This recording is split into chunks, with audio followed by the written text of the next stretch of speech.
Hello friends, welcome all in the fourth part of chapter number 3, trigonometric functions from 11th science. Last session ની અંદર આપણે એકમ વર્તુળ પરથી ફંક્શન્સ ને ડિફાઇન કર્યા અને આજે આપણે ફંક્શન રિલેટેડ કેટલાક થિયોરિટિકલ પોઈન્ટની ચર્ચા કરીશું. સો આજનું સેશન મોસ્ટ ઇમ્પોર્ટન્ટ હશે બીકોઝ આજે બહુ ઇમ્પોર્ટન્ટ થિયોરિટિકલ પોઈન્ટ્સની આપણે ચર્ચા કરવા જઈ રહ્યા છીએ.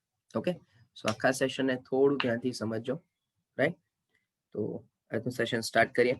બટ સેશન સ્ટાર્ટ કરતા પહેલા જો ચેનલ સબસ્ક્રાઇબ કરવાનું બાકી હોય તો સબસ્ક્રાઇબ કરો અને બેલ આઇકન પર ક્લિક કરવાનું ભૂલતા નહીં કે જેથી ફર્ધર વિડીયોઝ માટે તમને નોટિફિકેશન મળતી રહે. ઓકે, ચાલો, થેન્ક યુ. સો આજનું સેશન સ્ટાર્ટ કરીએ. તો લાસ્ટ સેશનની અંદર જે આપણે એક ફિગર ડ્રો કરેલી આપણે એકમ વર્તુળની, બરાબર? તો એનો જરા અહીંયા આપણે એક વખત ઉપયોગ કરવો પડશે, બરાબર? તો એ આપણે એક વખત લઈ લઈએ.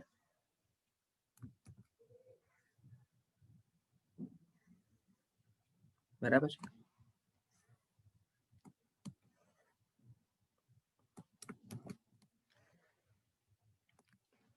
તો આપણને કેટલી વસ્તુ આપણે જાણવી છે, તો કે આપણે એ જાણવું છે કે વિધેય કયા ચરણમાં વધે ઘટે છે, વિધેય કયા ચરણમાં ધન અને ઋણ જવાબ આપે છે, બરાબર છે, અને દરેક વિધેયનો વિસ્તાર શું છે અને એના પરથી આપણે વિધેયના ગ્રાફની ચર્ચા કરીશું. બહુ ધ્યાનથી સમજો.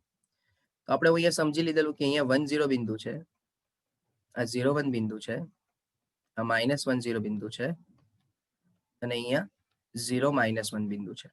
આ 0 ડિગ્રી, અહીંયા π/2 એટલે 90 ડિગ્રી, આ પાઈ એટલે 180 ડિગ્રી, આ 3π/2 એટલે 270 ડિગ્રી, અહીંયા 2π એટલે ફરીથી 360 ડિગ્રી. એટલે એક આખું રિવોલ્યુશન પૂરું કરી દે. તો હવે તમને કોઈ પૂછે કે પહેલા ચરણને તમે કેવી રીતે ડિફાઇન કરો, તો 0 થી π/2 એટલે અહીંયા ફર્સ્ટ ક્વોડ્રન્ટ કહેવાય, આ બીજું ચરણ, આ ત્રીજું ચરણ અને આ ચોથું ચરણ. તો સૌથી પહેલો પોઈન્ટ આપણે એવું ભણીએ કે ભાઈ ધન અને ઋણ વિધેય સમજો. તો ચરણ પ્રમાણે તમારે વિચારવું પડે અને બધો આધાર કોની પર રહ્યો છે, તો કે સાઇન અને કોસ પર રહ્યો છે. તો આપણે અહીંયા એવું લખી દઈએ કે ભાઈ પહેલું ચરણ એટલે 0 થી π/2, બીજું ચરણ એટલે π/2 થી π, ત્રીજું ચરણ એટલે π થી 3π/2 અને ચોથું ચરણ 3π/2 થી 2π. અહીં આપણે વિધેય લખી દઈએ, સાઇન, કોસ, ટેન, કોટ, સેક અને કોસેક. સમજો. હવે તમારો વિચાર, તમારે શું કરવાનું છે આમાં, તો કે તમારે એવું નક્કી કરવાનું છે કે કયા ચરણમાં કયા વિધેયનું મૂલ્ય ધન છે અને કયા વિધેયનું મૂલ્ય ઋણ છે. કારણ કે એ બહુ મોટો પોઈન્ટ થઈ જાય ભાઈ સવાલને સોલ્વ કરવા માટે. બહુ ધ્યાનથી સમજો. તો હવે આપણે એક કામ કરી લઈએ કે આપણે એવી કિંમત લાસ્ટ સેશનની અંદર જોઈ લીધી કે ભાઈ સાઇનની કિંમત પહેલા ચરણમાં કઈ રીતે થાય છે, બીજા ચરણમાં કઈ રીતે થાય છે, ત્રીજા ચરણમાં કઈ રીતે થાય છે, બરાબર છે. આ બધી વેલ્યુ આપણે ઓલરેડી લાસ્ટ સેશનની અંદર કવર અપ કરી દીધી. જોજો. તો હવે આપણને એવું ખબર છે કે આ જે પહેલો પોઈન્ટ છે, બરાબર, એ કોણ દર્શાવે છે, તો કે કોસ દર્શાવે. કારણ કે આપણે ત્રિકોણમિતિય વિધેય જોયું ને કે બિંદુ કે ભાઈ XY હોય તો એ કોસ થીટા અને સાઇન થીટા હશે. તો હું એમ કહું કે 0 ડિગ્રી થી 90 ડિગ્રીની વચ્ચે કોસનું મૂલ્ય ક્યાંથી ક્યાં જાય છે, 1 થી ઘટીને 0 તરફ જાય છે, હા કે ના? 1 થી ઘટીને 0 તરફ. તો એક કામ કરું ભાઈ, આપણે આમાં જ બીજો ભાગ બી બનાવી દઈએ. જો એટલે છે ને કન્ફ્યુઝન ઊભી નહીં થાય, એટલે એક સાથે બે કામ આપણું પતતું જાય. એટલે અહીંયા આપણે છે ને બીજા એક પાર્ટ બનાવી દઈએ, એટલે એક જ ટેબલમાં બંને વસ્તુ આવી જાય. સમજો, ખોટા બે અલગ અલગ ટેબલ બનાવવાની જરૂર નહીં પડે એમ, એટલે તમને સીધો જ ખ્યાલ આવી જાય. એટલે આપણે છે ને પહેલા બધાના આપણે પ્લસ માઇનસ લખતા જઈએ ને પેરેલલી વધતા ઘટતા પણ લખતા જઈએ. જોજો થોડું દિમાગ ખુલ્લું રાખજો, શું કહેવા માંગુ છું તે ધ્યાનથી સમજો. પહેલું ચરણ છે 0 થી π/2 ની વચ્ચે છે, તો 0 થી π/2 ની વચ્ચે કોસની કિંમત 1 થી ઘટીને 0 તરફ જાય છે. 1 થી ઘટીને 0 તરફ જાય છે. શબ્દ બોલું છું 1 થી ઘટે છે, એટલે પહેલા ચરણમાં કોસ કેવું વિધેય થઈ ગયું? ઘટતું વિધેય થઈ ગયું, બરાબર. પણ કિંમત તો કેવી રહી? વિચારો, 1 થી 0 નો અંતરાલ એટલે કેવો અંતરાલ કહેવાય? બધી ધન જ કિંમત મળે ને. એટલે પહેલા ચરણમાં કોસ કેવું વિધેય થઈ ગયું કહેવાય? તો કે ભાઈ ધન વિધેય કહેવાય. હોપ આ પોઈન્ટ સમજમાં આવ્યો. હવે બીજું ચરણ વિચારો. બીજું ચરણ એટલે π/2 થી π. તો π/2 થી π માં કોસ નો જવાબ 0 થી ઘટીને -1 પર આવ્યો. શબ્દ બોલ્યા આપણે ઘટે છે, એટલે બીજું ચરણ π/2 થી π માં પાછું એક ઘટે છે. પણ હવે જે કિંમતોનો અંતરાલ છે એ 0 થી લઈને એટલે કે -1 થી 0 નો અંતરાલ છે. અને -1 થી 0 નો અંતરાલ એટલે બધી કેવી કિંમતો મળે? ઋણ કિંમતો મળે. એટલે અહીંયા કોસ તમારું માઇનસ થઈ જશે. હોપ આ પોઈન્ટ ક્લિયર થતો હશે. ચાલો હવે π થી 3π/2.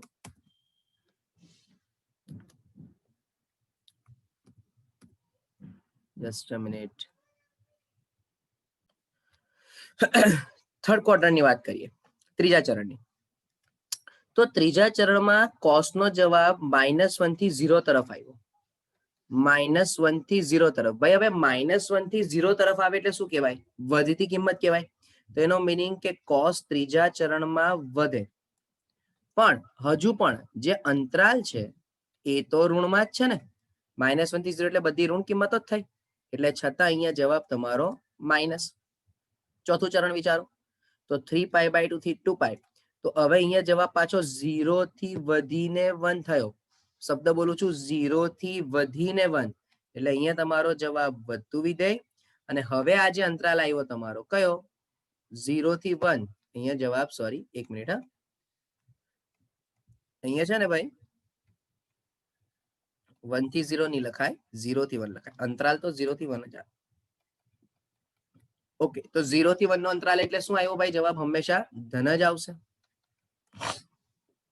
બોલો, આટલું પહેલા કોસ માટે તમારું માઇન્ડ ક્લિયર થવું જોઈએ કે પહેલા ચરણમાં પ્લસ ઘટે છે, બીજા ચરણમાં માઇનસ વિધેય એટલે કે બધી કિંમતો ઋણ આપશે છતાં પણ ઘટે છે, પછી પાછી ઋણ કિંમત આપશે ને વધે છે, અને ધન કિંમત આપશે ને વધે છે. ચલો હવે સાઈન વિચારો. તો સાઈન માટે હવે શું કહેશો? ચલો પહેલું ચરણ 0 થી π/2. તો ભાઈ 0 થી π/2 માં 0 થી કિંમત ક્યાં ગઈ? 1 સુધી ગઈ, બરાબર. આ આપણે વાત કરેલી કોસની, બરાબર. આજે આપણે ચર્ચા કરી એ કોસ વિધેય માટે કરી. હવે જે આપણે ચર્ચા કરીશું તે સાઈન વિધેય માટે કરશું. તો પહેલા ચરણની અંદર છે તમારો જવાબ 0 થી વધીને 1 પર ગયો, બરાબર.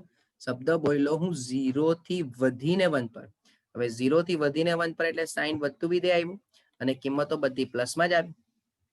ચાલો સેકન્ડ ક્વાર્ટર. π/2 થી π માં જવાબ 1 થી ઘટીને 0. 1 થી ઘટીને 0 એટલે અંતરાલ તો 0 થી 1 જ આવ્યું, પણ હવે ઘટતું જશે ને, એટલે શબ્દ તમારો આવશે ઘટે છે. અને તમારો જવાબ વિધેય કિંમત તો બધી પ્લસમાં જ છે. ચાલો ત્રીજું ચરણ વિચારો. ત્રીજું ચરણ એટલે π થી લઈને 3π/2. તો આમાં કિંમત 0 થી ઘટીને -1 થઈ. 0 થી ઘટીને -1. હા, આ એરો જે છે ને એ ડિસાઈડ કરશે કે વિધેય વધે છે કે ઘટે. એટલે 0 થી ઘટીને માઇનસ એટલે 0 થી -1 તરફ ગયો એનો મીનિંગ કે તમારો જવાબ ઘટતો થયો. એટલે અંતરાલ કયો? -1 થી 0. ધેટ મીન્સ કે વિધેય ઘટે અને કિંમતોનો અંતરાલ પણ બધો ઋણમાં જ મળે છે. અને ફાઇનલ 3π/2 થી 2π વિચારો. તો 3π/2 થી 2π માં -1 થી વધીને 0. -1 થી વધીને 0 એટલે અંતરાલ તો -1 થી 0 જ રહ્યો, બરાબર. પણ વધીને બોલ્યો હું અને કિંમતોનો અંતરાલ તો ઋણ જ છે. જે છે તે આ એકમ વર્તુળ જ તમને બધી વાર્તાનો જવાબ આપી દેશે ભાઈ. હવે સર એમ ખબર નહીં પડી મને કે તે આ π/2 લીધું તો પછી પાછું π/2 થી આવે જ ને? તો ભાઈ આવે જ ને, 100% આવે. તો પહેલું ચરણ એટલે માત્ર 0 થી π/2 નહીં, 0 થી π/2 તો ખરું જ, પછી તો કે 2π પ્લસ π/2 એટલે કે 2π થી લઈને 2π પ્લસ π/2 કરે ને ભાઈ, તો બી આ પહેલું ચરણ જ કહેવાય. પછી આખું ફરો એટલે 4π, તો 4π થી લઈને 4π પ્લસ π/2 કરે ને, તો બી આ પહેલું ચરણ જ કહેવાય. પછી 6π, તો 6π પ્લસ π/2 કરે ને, તો પણ આ પહેલું ચરણ જ કહેવાય. આ વાર્તા ધ્યાનથી સમજજો. હા, પણ આપણે વ્યાપક રીતે એક સમજવા માટે તો આપણે અંતરાલ લેવું પડે ને. હું તમને વ્યાપક રીતે બધા અંતરાલ પણ કહું કે વ્યાપક રીતે આ બધા અંતરાલોને તમે કેવી રીતે જસ્ટિફાય કરી શકશો. ઓકે, ચાલો. તો હવે ભાઈ બધો આધાર tan પર. તો સમજો, tan એવું વિધેય છે જે યાદ રાખો હંમેશા વધે, કમ્પલસરી. પણ આપણને ખબર છે કે tan ની કિંમત શું આવે? sin બાય cos આવે. હા કે ના? તો જો sin નો જવાબ ધન, cos નો જવાબ ધન, તો બંનેનો ભાગાકાર પણ કેવો થવાનો? ધન જ થવાનો. જો sin નો જવાબ ધન ને cos નો જવાબ ઋણ, તો ભાગાકાર ઋણ થશે, કારણ કે એક કિંમત ધન હોય ને એક કિંમત ઋણ હોય તો ભાગાકાર ઋણ થાય. પછી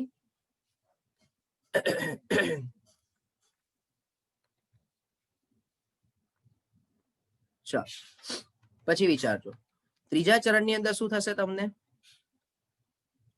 બરાબર, ત્રીજા ચરણની અંદર cos પણ ધન ઋણ છે, sin પણ ઋણ છે, તો બે ઋણ કિંમતનો ભાગાકાર એટલે માઇનસ માઇનસ પ્લસ થઈ જાય. ચોથા ચરણમાં sin ઋણ છે અને cos ધન છે, તો માઇનસ ભાગ્યા પ્લસ એટલે આન્સર માઇનસ. બરાબર, એટલે હવે તમે જુઓ, તમે sin અને cos ને જાણ્યું ને, એના પરથી તમને બધા વિધેય મળશે. હવે આપણને cot વિશે ખબર છે. બોલો, cot એટલે 1/10, એટલે વ્યસ્ત થયું. અને જ્યારે વ્યસ્ત આવે તો જો કોઈ કિંમત વધતી હોય તો એનો વ્યસ્ત કરવાથી એ કિંમત ઘટતી હશે. ધારો કે 2, 4, 6, 8 આ સદંતર વધે છે, તો આ જ બધી કિંમતોનો વ્યસ્ત કરીશ તો એ ક્રમશઃ શું થતી જશે? ઘટતી જશે. તેનો મીનિંગ કે જો tan બધા ચરણમાં વધે છે તો એનો વ્યસ્ત બધા ચરણમાં શું થતો હશે? ઘટતો હશે. બરાબર, બધા ચરણમાં શું થતો હશે? ઘટતો હશે. એટલે cot હંમેશા ઘટતું વિધેય છે. ચાલો, હવે તો કે જે જવાબ, એટલે ટૂંકમાં રહ્યો તો cot નો બધો આધાર tan ના જવાબ પર જ ને. એટલે જો tan ધન હશે તો cot પણ ધન હશે, tan ઋણ હશે તો cot પણ ઋણ હશે. બરાબર, તો પ્લસ અને માઇનસ થઈ ગયું. બરાબર, ચાલો. તો હવે sec વિચારો. sec એટલે શું કહેવાય? આપણને ખબર છે. sec વિશે તમને ખબર છે કે 1/cos કહેવાય. એટલે જો cos ઘટતું હોય તો sec વધતું હશે, જો cos ઘટતું હોય તો sec વધતું હશે, જો cos વધે તો sec ઘટે, અને જો cos વધે તો પાછું sec ઘટે. પાછી કિંમતોનો ગણ તો સેમ જ ને, પ્લસ માઇનસ. જ્યાં cos પ્લસ ત્યાં sec પણ પ્લસ, અને જ્યાં cos માઇનસ ત્યાં sec પણ માઇનસ. હોપ આ પોઈન્ટ ક્લિયર થતો હશે. અને સેમ રિલેશન તમને કોની વચ્ચે મળે? sin અને cosec ની વચ્ચે. તો જો sin વધે તો cosec ઘટે, ઘટે. જો sin ઘટે તો cosec વધે, પછી પાછું વધે, અને અહીંયા છેલ્લે ઘટશે. પણ કિંમતો તો સેમ જ રહેવાની હોય, પ્લસ પ્લસ માઇનસ માઇનસ. બોલો, ચાલશે ભાઈ? દિમાગમાં ઉતરશે આખી પોઈન્ટ? બરાબર છે. આ most most most important point આવી ગયો ભાઈ, સમજો. એટલે અત્યારે તમને શું ખ્યાલ આવ્યો ભાઈ? અત્યારે તમને એવું ખબર પડી કે વિધેય કયા ચરણમાં વધે ઘટે છે ને કયા ચરણમાં પ્લસ માઇનસ થાય છે. બરાબર, હોપ કે આખો પોઈન્ટ ક્લિયર થયો હોય. સો હવે આના જ પરથી તમને વિસ્તાર પણ ખબર પડશે. એટલે હવે આપણે લઈએ ધન ઋણ અને વધતું ઘટતું તો જોઈ લીધું આપણે. એટલે અહીંયા હું જરાક એડ કરી દઉં કે ધન ઋણ,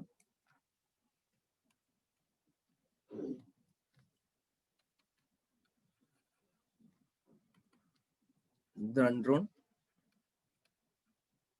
વધતું ઘટતું. હવે આપણે ચર્ચા કરીએ ભાઈ વિસ્તારની.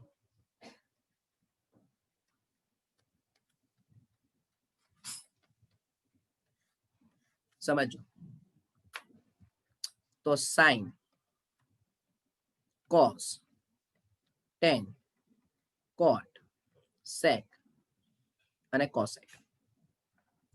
બહુ ધ્યાનથી તમે જો ધ્યાનથી ઓબ્ઝર્વ કરો ને ભાઈ, તો સાઇન વિધેયમાં તમે બધી જગ્યાએ 0 થી 1, 1 થી 0, -1 થી 0, 0 થી -1 ની વચ્ચે જ બોલ્યા.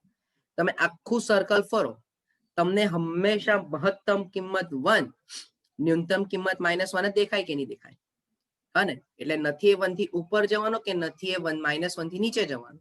તો એનો મિનિંગ એવો થયો કે ભાઈ સાઇન નો વિસ્તાર -1 થી 1. તો સેમ બિહેવિયર કોસ પણ કરતું હતું, -1 થી 1. બરાબર. અચ્છા, તો હવે સર r ને tan ને કેવી રીતે ડિફાઇન થાય? તો કે ભાઈ તને મેં પહેલા જ કીધું કે tan એટલે સાઇન ના છેદમાં કોસ છે. સમજ. હવે બધી જગ્યાએ કશેક ને કશેક સાઇન મોટું અને કોસ નાનું પણ થતું હશે. કોઈ ચરણ એવા હશે કે જેમાં સાઇન ગ્રેટર ધેન કોસ પણ આવશે, એટલે અંશ નાનો મોટો અને છેદ નાનો હશે. જ્યારે અંશ મોટો અને છેદ નાનો એટલે જવાબ 1 કરતા મોટો બની જશે અથવા -1 કરતા નાનો બની જશે. શું બોલું છું ધ્યાનથી સમજજો. હા ભાઈ, કે સાઇન બાય કોસમાં જે જગ્યાએ સાઇન મોટું હશે કોસ કરતા, માઇનસ પ્લસ ની વાત નથી કરતો, અત્યારે નિશાની ભૂલી જાઓ. ધારો કે એમ કહું કે સાઇન ની કિંમત 1/2 અને કોસ ની કિંમત 1/3. બોલો, અત્યારે છે બંને 0 થી 1 માં જ, પણ સાઇન મોટું છે અને કોસ નાનું છે, તો જવાબ તમારો 3/2 એટલે 1 કરતા મોટો થઈ ગયો. હવે એ જ શરતમાં ધારો કે અહીંયા આગળ માઇનસ સાઇન આવી, કારણ કે સાઇન કોસ માંથી કોઈ બી એક ઋણ થયું, તો આ જ જવાબ -3/2 એટલે -1 કરતા નાની કિંમત. હા કે ના? તો તમને tan માટે 1 કરતા મોટો જવાબ પણ મળ્યો, -1 કરતા નાનો જવાબ પણ મળ્યો. અચ્છા, વાયસા વર્સા કરો. ધારો કે સાઇન ની કિંમત 1/3 ને કોસ ની કિંમત 1/2.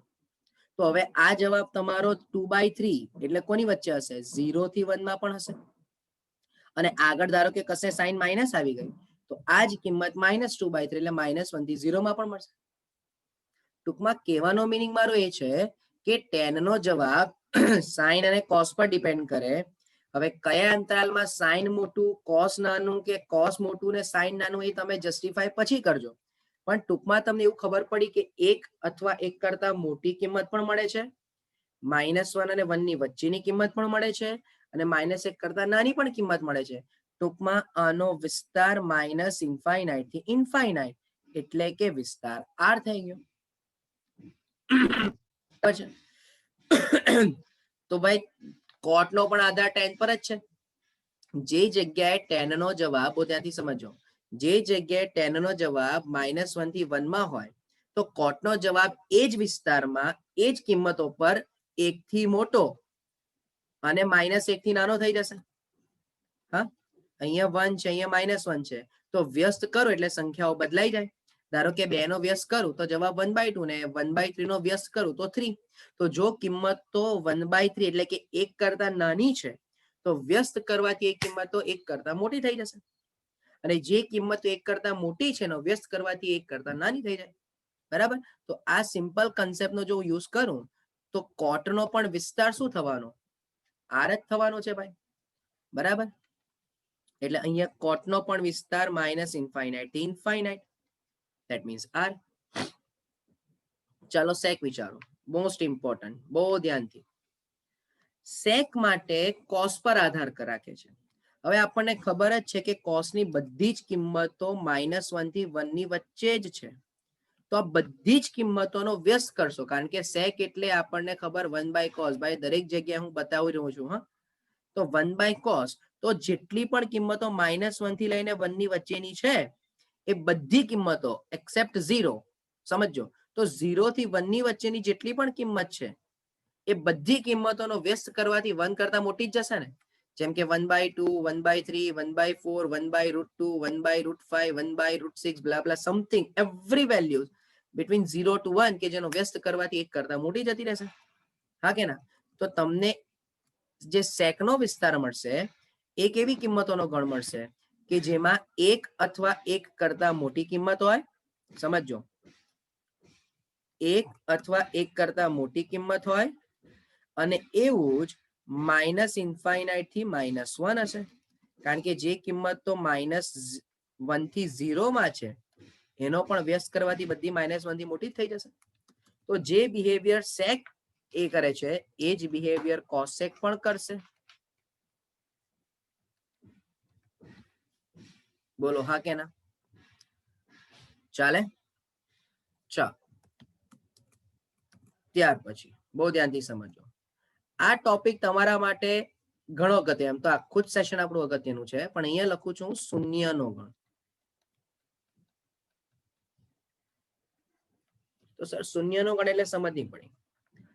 શૂન્યનો ગણ એટલે એકદમ સિમ્પલ ભાષામાં કે જે પોઈન્ટ પર તમારા વિધેય 0 થાય છે એ તમારા શૂન્યનો ગણ થઈ ગયો.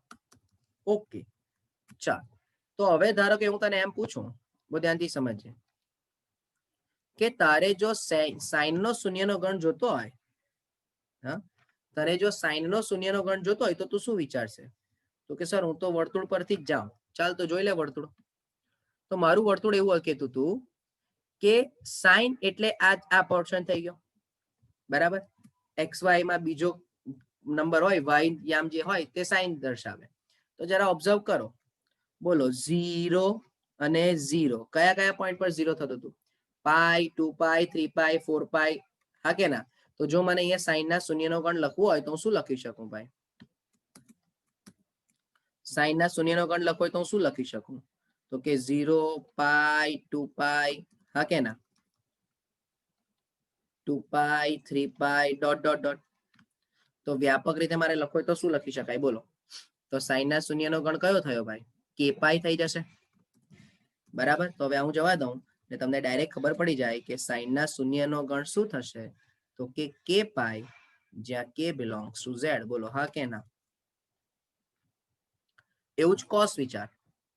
તો સર જો કોસમાં π/2 આવે, પછી 3π/2 આવે, પછી 5π/2 આવે, 7π/2 આવે. ટૂંકમાં બધા π/2 ના રિસ્પેક્ટમાં આવે છે. તો તું એવું કહી શકે ભાઈ કે 2k + 1 π/2, 2k + 1 π/2 જ્યાં k બિલોંગ્સ ટુ ઝેડ. આ મારા કોસના શૂન્યનો ગણ થઈ ગયો. મૂકતો જા તું, k બરાબર 0 થી મૂકતો જા. k બરાબર 0 એટલે π/2 મળશે, k બરાબર 1 એટલે 3π/2 મળશે, k બરાબર 2, બરાબર. એટલે વ્યાપક રીતે ગ્રેજ્યુઅલી તને બધી કિંમતો મળતી જશે, હા કે ના? ઓકે, તો સર હવે 10 માં શું વિચારે? તો સમજો, 10 માટે સમજો. બોલો 10 એટલે શું કહેવાય? સાઈન ના છેદમાં કોસ, બરાબર. તો હવે ટૂંકમાં એનો મીનિંગ કે જે જગ્યાએ 10 એટલે કે સાઈન 0 હશે એ જગ્યાએ 10 પણ 0 હોય, હા કે ના? કારણ કે 10 બરાબર સાઈન બાય કોસ છે, તો જે જગ્યાએ સાઈન 0 એ જ જગ્યાએ કોટ 10 પણ 0. એનો મીનિંગ કે 10 ના શૂન્યનો ગણ પણ k પાઈ, જ્યાં k બિલોંગ્સ ટુ ઝેડ. ચાલો કોટ વિચારો. કોટ એટલે કોસ બાય સાઈન. તો હવે એનો મીનિંગ શું થયો કે જે જગ્યાએ કોસ 0 એ જગ્યાએ કોટ પણ 0. તો that means કે 2k + 1 π/2, બરાબર, જ્યાં k બિલોંગ્સ ટુ ઝેડ. પણ સૌથી અગત્યના છે ને ભાઈ, એ છે સેક અને કોસેક. બોલો સેક ને શું કહેવાય? સેક ને શું કહેવાય? હા, સેક ને કહેવાય 1/cos. સમજો હવે, સમજો તો સેક છે 1/cos. હવે તમે એક ધ્યાનથી ઓબ્ઝર્વ કરો કે અંશમાં 1 છે ને છેદમાં કોઈ કિંમત છે, તો આ કિંમત ક્યારે પણ 0 થવાની શક્ય જ નથી. બીજો તમે વિસ્તાર જુઓ, વિસ્તાર બોલે છે 1 કરતા મોટી કિંમત અને -1 કરતા નાની કિંમત. તો એનો મીનિંગ કે જે અંતરાલમાં 0 આવે છે ને એ તો આપણે ડિફાઇન કર્યો જ નથી. તો ટૂંકમાં કહેવાનો મીનિંગ શું થયો કે સેક એવું વિધેય છે કે એના જીવનમાં ક્યારે પણ 0 જવાબ લાવવાનો જ નથી. એટલે સેકના શૂન્યનો ગણ 5 થઈ જશે. અચ્છા, તો સર એવું જ કોસેક પણ થયું ને? હા, 100%. તો કોસેક અને સેક તમારા જીવનના બે એવા વિધેય કે જે ક્યારેય બી પોતાના જીવનમાં 0 કિંમત લાવશે નહીં પોતાની. એટલે બંનેના શૂન્યનો ગણ શું થઈ ગયો? 5 થઈ ગયો, બરાબર. સો હોપ કે આ 2 પોઈન્ટ તમને ખબર પડ્યા હોય. હવે આપણે ચેક કરીએ પ્રદેશ. એટલે સર તો કે તમે વિધેય ચેપ્ટરમાં ચેપ્ટર નંબર 2 માં ઓલરેડી એવું ભણીને આવ્યા કે ભાઈ પ્રદેશ અને વિસ્તાર શું છે? તો ભાઈ વિધેયના પ્રદેશ, બરાબર. જો આપણે વિસ્તાર શોધી લીધો, નોર્મલી પહેલા પ્રદેશ શોધવાનો પછી વિસ્તાર શોધવાનો, પણ હવે અમારાથી પોઈન્ટ થોડો ઓલ્ટરેટ થઈ ગયો, સો મેટર નથી કરતું. વિસ્તાર શોધી લીધો, પ્રદેશ જોઈ લઈએ. ચલો તો પ્રદેશ માટે પણ આપણે લઈ લઈએ સાઈન કોસ, ટેન, કોટ, સેક અને કોસેક. જોજો, બહુ ધ્યાનથી સમજો. અચ્છા, તમે અહીંયા આખા વર્તુળને ઓબ્ઝર્વ કરો. 0 થી સ્ટાર્ટ કરીને આખું પરિભ્રમણ જ્યારે ફરે છે, હા કે ના, તો એવી કોઈ પણ કિંમત છે કે જ્યાં પ્રોબ્લેમ નડે છે સાઈનમાં? કોઈ જ નહીં, બરાબર. એટલે સાઈન નો પ્રદેશ શું થઈ ગયો? તો કે આર. સેમ વે કોસ નો પ્રદેશ થઈ ગયો. સમજો, એટલે સાઈન અને કોસ એવા વિધેય છે કે જે બધી જ જગ્યાએ વ્યાખ્યાયિત થશે. પ્રોબ્લેમ ક્યાંથી ઉભો થાય? તો કે પ્રોબ્લેમ ઉભો થશે ટેન થી. હવે વિચારો, ટેન એટલે પાછું લખું સાઈન બાય કોસ. આપણને બધાને જ ખબર છે કે ક્યારે પણ આપણે 1/0 ભણતા નથી. હા, 0 બાય સમથિંગ ભણીએ છીએ, જે આપણે ઓલરેડી ઉપર શૂન્યના ગણમાં જોઈ લીધું. પણ ક્યારે પણ આપણે કોઈના છેદમાં 0 નથી ભણતા. હા, બરાબર, સાચી વાત. તો એનો મીનિંગ કે 10 નો જવાબ જ્યારે છેદ 0 બનશે તે અસ્તિત્વ નહીં ધરાવશે. બરાબર. એટલે એવી કિંમતો પણ તમારો 10 નો જવાબ અસ્તિત્વ ધરાવશે નહીં. હવે છેદમાં 0 એટલે કોણ 0 થયું? કોસ 0 થયું. અને બોલો, કોસ 0 એટલે કા છે? તો કે અત્યારે જ આપણે જોયું, જો કોસના શૂન્યનો ગણ. તો જેટલી પણ π/2 ની ગુણિત સંખ્યા હશે ને, કઈ π/2 ની ગુણિત સંખ્યા હશે ને, એ કિંમતો પર 10 નો જવાબ અસ્તિત્વ ધરાવતો નથી. હા કે ના? તો એનો મીનિંગ કે 10 નો પ્રદેશ શું થઈ ગયો? તો કે તમે જ્યારે 10 નો ગ્રાફ ડ્રો કરશો તો તમે એવી જ કિંમત લેશો કે જે r માંથી હોય પણ 2k + 1 π/2 ના ગુણકમાં ન હોય. એટલે કે π/2 છે, 3π/2 છે, 5π/2 છે, 7π/2 છે. આવી કોઈ પણ કિંમત 10 ના ગ્રાફ માટે અસ્તિત્વ ધરાવતી નથી. તો હવે જો 10 નો આઈડિયા આવી ગયો હોય તો તમને કોટ નો પણ આઈડિયા આવ્યો હશે. બોલો, તો કોટ માટે વિચારીએ તો કોટ એટલે આપણને ખબર છે કોસ બાય સાઇન. તો ભાઈ જ્યારે જીવનમાં સાઇન 0 થશે ત્યારે કોટ અસ્તિત્વ નહીં ધરાવશે. ધેટ મીન્સ કે r - k π, જ્યાં k belongs to z. Okay, કારણ કે સાઇન નો શૂન્યનો ગણ શું છે? k π છે. ચાલો, હવે એ જ રીતે સેકવી આઈડિયા આવે. બોલો, 1/cos. તો સિમ્પલ r - 2k + 1 π/2, કારણ કે જે જગ્યાએ cos 0 હોય એ જગ્યાએ sec અસ્તિત્વ ધરાવતું નથી. અને cosec એટલે બોલો r - k π, જ્યાં k બિલોંગ્સ ટુ z. બરાબર. તો હવે તમારે કહેવાનો મતલબ શું થયો ભાઈ? કે તમે જ્યારે પણ વિધેયના ગ્રાફ પ્લોટ કરશો ને, તો તમે બે વસ્તુને ધ્યાનમાં રાખશો કે પહેલી, તમારો પ્રદેશ કયો છે, અને બીજી કે તમારો વિસ્તાર કયો છે. સમજો, અને કયો શૂન્યનો ગણ છે. બરાબર. તો હવે આપણે એકવાર સાઇન વિધેયના ગ્રાફની ચર્ચા કરીએ. જોજો, y = sin x નો ગ્રાફ.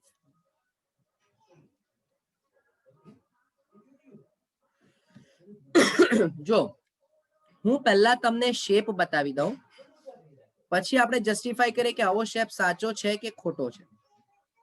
બરાબર. જોજો, ધ્યાનથી સમજો. તો સાઇન વિધેયનો ગ્રાફ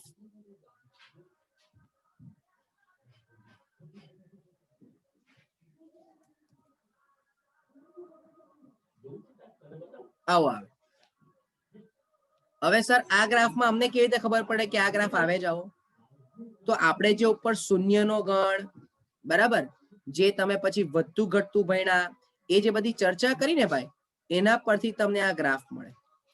એટલે હું તમને કહું, જો આ 0 કહેવાય, આ પાઈ કહેવાય, આ 2π કહેવાય.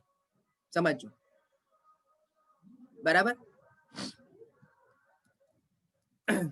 0 થી લઈને પાઈ, બરાબર છે. પાઈ થી લઈને તમારો ગ્રાફ અહીંયા 2π, એવું અહીંયા -π અને અહીંયા -2π. આ જે પોઈન્ટ છે એ છે π/2, અને અહીંયા જે પોઈન્ટ છે એ થઈ જશે 3π/2. એવું અહીંયા થઈ જશે -π/2 અને અહીંયા થઈ જશે -3π/2. હવે જરા ઓબ્ઝર્વ કરો. સર તે એવું કીધું કે સાઈનના શૂન્યનો ગણ k પાઈ છે, એટલે પાઈના ગુણકમાં આવતી બધી કિંમતો પર સાઈન 0. તો હા જોઈ લે. અને તમને બધાને જ ખબર છે કે કોઈ પણ વિધેય બરાબર 0 એટલે એનું x અક્ષ સાથેનું છેદ બિંદુ થઈ જાય. તો જોઈ લે, આ 0, પાઈ, 2π, અહીંયા -π, અહીંયા -2π. નોર્મલી છે ને ગ્રાફ આમ જયા જ કરે. બરાબર, ધારો કે આ x એક્સિસ ને y એક્સિસ હોય તો નોર્મલી તમારો ગ્રાફ આમ જયા જ કરે અપ ટુ ઇન્ફાઇનાઇટ. અને આ જેટલા પણ તમને પોઈન્ટ મળે, આ 0, પછી પાઈ, પછી 2π, પછી 3π, પછી 4π, 5π, 6π, 7π, 8π, 9π. હોપ આ પોઈન્ટ સમજમાં આવ્યો હોય. તો વ્યાપક રીતે તમારો ગ્રાફ જયા જ કરે. પણ આ તો આપણી લિમિટેશન આવે એટલે મેં તમને ખાલી 0 થી 2π નું બિહેવિયર બતાવ્યું. સમજો? ઓકે, ચલો, એટલે મને એવું ખ્યાલ આવ્યો. બીજું, તું એવું બોલેલો કે 0 થી π/2 માં તારું વિધેય વધે છે. દેખાય? સાઈન 0 થી π/2 માં વધે તો ભાઈ એ જ પોઈન્ટ અહીંયા બી છે ને, જોની. આ તારો ગ્રાફ 0 થી π/2 માં વધ્યો કહેવાય. આપણે નોર્મલી ખબર પડે ને કે કોણ વિધેય વધે છે ને કોણ વિધેય ઘટે છે. ઓકે, તો બોલ, π/2 થી π માં પાછું ઘટ્યું, પાઈ થી 3π/2 માં પાછું ઘટ્યું, 3π/2 થી 2π માં પાછું વધ્યું. તો 2π પછી પાછું પહેલું ચરણ ચાલુ થયું ને, તો જોઈ લે આ પહેલું ચરણ. એટલે અહીંયાથી પાછો આમ ગ્રાફ આમ ડોટ ડોટ આગળ જયા જ કરશે, પાછો નીચે જશે, પાછો ઉપર જશે, ગ્રેજ્યુઅલી મળ્યા જ કરશે તમને. ખૂબ સમજમાં આવતું હશે ભાઈ. તો આ જે પોઈન્ટ છે ને અહીંયા, આ 0, 1 પોઈન્ટ કહેવાય. અને આ જે પોઈન્ટ છે, જસ્ટ અ મિનિટ, થોડુંક નીચે આપણે એક્સટેન્ડ કરીએ. બરાબર, તો આ જે પોઈન્ટ છે એ 0, -1 પોઈન્ટ છે. એટલે મેક્સિમમ જવાબ 1 અને મિનિમમ જવાબ -1. બસ આટલા જ ઇન્ટરવલમાં. એટલે હવે જો તમે આમ લાઈન વિચારો ને કે ભાઈ આમ લાઈનો ડ્રો કરું તો ચાલે કે નહીં? ચાલે ને, મને કઈ પ્રોબ્લેમ નથી. આ ઇન્ટરવલમાં નીચે -1 ની લાઈન ને ઉપર 1 ની લાઈન, બસ આટલા જ ઇન્ટરવલમાં તમારા સાઈનનો ગ્રાફ મળશે તમને. હોપ કે આ પોઈન્ટ સમજમાં આવ્યો હોય. અને ગ્રાફ યાદ રાખવા સૌથી અગત્યના છે. તો એવું જ તમે y બરાબર cos x નો ગ્રાફ વિચારો.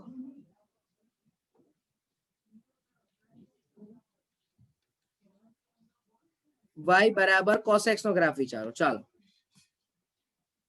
તો y બરાબર cos x નો જે તમારો ગ્રાફ હશે એ આવો ગ્રાફ હશે.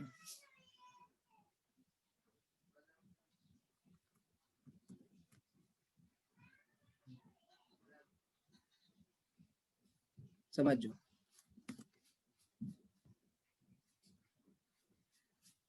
લાઇકવાઇઝ સમથિંગ આવું, પણ સેમ સિમેટ્રિક આકાર હશે. એટલે જેવો ગ્રાફ તમને જમણી બાજુ મળે છે ને, એવો જ ગ્રાફ કંઈક તમને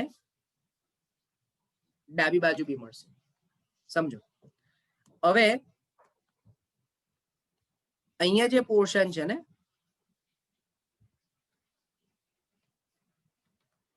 આ રીતે, બસ આટલું સમજીને ચાલો ને, આટલામાં જ આપણે રમીએ.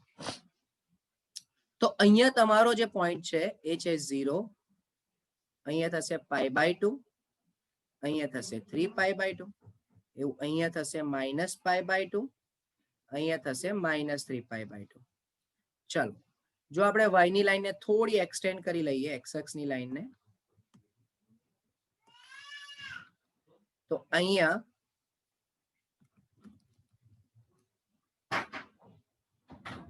આ 2π હોય, અહીંયા -2π હોય, અહીંયા પાઈ હોય અને અહીંયા -π હોય. સમજો. તો હવે જે આપણે cos માટે ચર્ચા કરી તે ઓબ્ઝર્વ કરો. cos માટે શું ચર્ચા કરી કે cos ના શૂન્યનો ગણ 2k + 1 π/2. એટલે જેટલા પણ π/2 ના ગુણિત હશે એ બધી જગ્યાએ cos નો જવાબ શું હશે? 0 હશે. ચલો ચેક કરો, હા કે ના? તો જોજો, π/2 પર, સોરી, નીચેનો ગ્રાફ, π/2, 3π/2, -π/2, -3π/2. દેખાય ભાઈ? ગ્રેજ્યુઅલી બધા π/2 પર જવાબ 0. અને હજુ તમે જરાક આગળ એક્સટેન્ડ કરો તો તમારા cos નો ગ્રાફ નોર્મલી આમ જયા જ કરે, આ રીતે. તો આ જેટલા પણ 0 મળે છે, આ π/2, 3π/2, 5π/2, 7π/2, 9π/2, 11π/2, બરાબર છે. ચાલો ત્યાર પછી પાઈ પર તમને જવાબ મિનિમમ મળશે. કેટલો? તો કે -1 ને આપણે ઓલરેડી બી ચર્ચા કરી દીધી, બરાબર. એટલે અહીંયા જે આ જવાબ પોઈન્ટ છે તે કયો થઈ ગયો? -1. અને અહીંયા જે જવાબ છે તે 0, 1 થઈ ગયો. ઓકે, ચલો એવું તમારા 2π પર પણ જવાબ 1 હશે, 3π/2 -2π પર પણ જવાબ 1 હશે, નીચે -π પર પણ જવાબ -1 હશે. ખૂબ આ સમજમાં આવ્યું. બીજું, પહેલા ચરણમાં કોસ ઘટતું હતું, બીજા ચરણમાં પણ કોસ ઘટતું હતું, ત્રીજા ચરણમાં અને ચોથા ચરણમાં કોસ વધતું હતું. તો જો 0 થી π/2 નો પહેલો ચરણ, π/2 થી π નો બીજો ચરણ ઘટે છે, π થી 3π/2 નો ત્રીજો ચરણ ને 3π/2 થી 2π નો ચોથો ચરણ, એટલે પાછું વિધેય વધે છે. તો તમે આ યાદ રાખો ટેબલ, તો એના પરથી પણ તમને ખ્યાલ આવી જાય કે પહેલા બે માં ઘટે, પછીના બે માં વધે છે. રાઈટ. સો હોપ કે આખા પોઈન્ટ તમને આટલા સેશનના ક્લિયર થયા હોય. બાકીના નેક્સ્ટ સેશનમાં હવે બાકીના ગ્રાફની ચર્ચા કરીશું, બરાબર. એંગલનું એક ટેબલ બનાવીશું, કેટલાક ઇક્વેશન્સ જોઈશું ને પછી સ્વાધ્યાયની શરૂઆત કરીશું. ઓકે, સો હોપ કે આખું સેશન ક્લિયર થયું હોય. Thank you from my side.